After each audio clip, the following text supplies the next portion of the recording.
আর আমাদের 5,000 শ্রমিক আমাদের সাথে আছে। ওনারা যদি রোডের চাঁদা যদি উঠাই তাহলে আমাদের গাড়ি ঘোড়া বন্ধ থাকবে, আমরা গাড়ি ঘোড়া চালাতে আসেনি।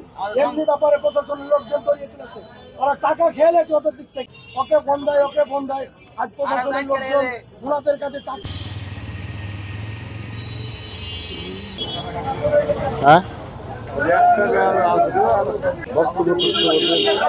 করছে।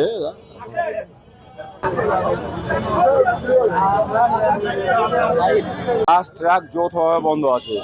চাঁপাইনবাবগঞ্জ জেলা ট্রাক মালিক গ্রুপ এবং চাঁপাইনবাবগঞ্জ জেলা বাস মালিক গ্রুপ এবং শ্রমিক ইউনিয়ন যৌথভাবে রোডে চাঁদাবাজি প্রতিবাদে গাড়ি ঘোড়া বন্ধ করা আছে। ড্রাইভারকে মারধর করে জোরপূর্বক গাড়ি ভাঙচুর করে টাকা পয়সা ছিনিয়ে নেওয়ার কারণে তার প্রতিবাদে গাড়ি ঘোড়া বন্ধ রাখা আছে। এই চাঁদাবাজিটা করছে শহীদ গ্রুপের লোকজন, শহীদ জুলমত গ্রুপের লোকজন।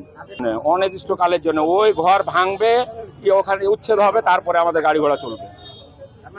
হরিপুরের আপনার এখানে টার্মিনাল আছে, এই জায়গায় টার্মিনালের চাঁদাবাজি করছে, ড্রাইভারদেরকে মারধর করছে, জোরপূর্বক চাঁদাবাজি আদায় করছে ইনারা। তো এখানে যৌথভাবে ধর্মঘট ডাকা হয়েছে ট্রাক মালিক সমিতি এবং মিনি বাস থেকে। এই জন্যই ধর্মঘট, এটা সংসদ যতক্ষণ না আসবে ততক্ষণ অনির্দিষ্টকালের জন্য ধর্মঘট চলবে আমাদের। জি, এটা বহিরাগতরে ভাবে, এটা ধরেন প্রশাসন যৌথভাবে যেভাবে হোক এটা চাঁদাবাজি চলছে।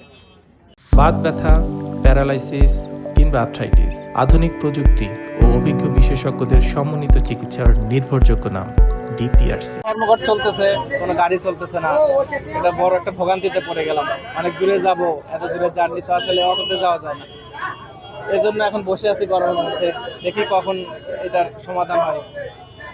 তো অবশ্যই খারাপ, চাঁদাবাজি জিনিসটা তো আসলে ভালো না। এই কারণেই মনে করেন যে এই রাস্তাঘাটের সমস্যা, এসব কারণে আমাদের ভাড়াও বেড়ে যায়। চাঁদাবাজির কারণে অনেক সময় ভাড়া বেড়ে যায়, যেটা আমাদের যাত্রীদেরও ভোগান্তি হয়।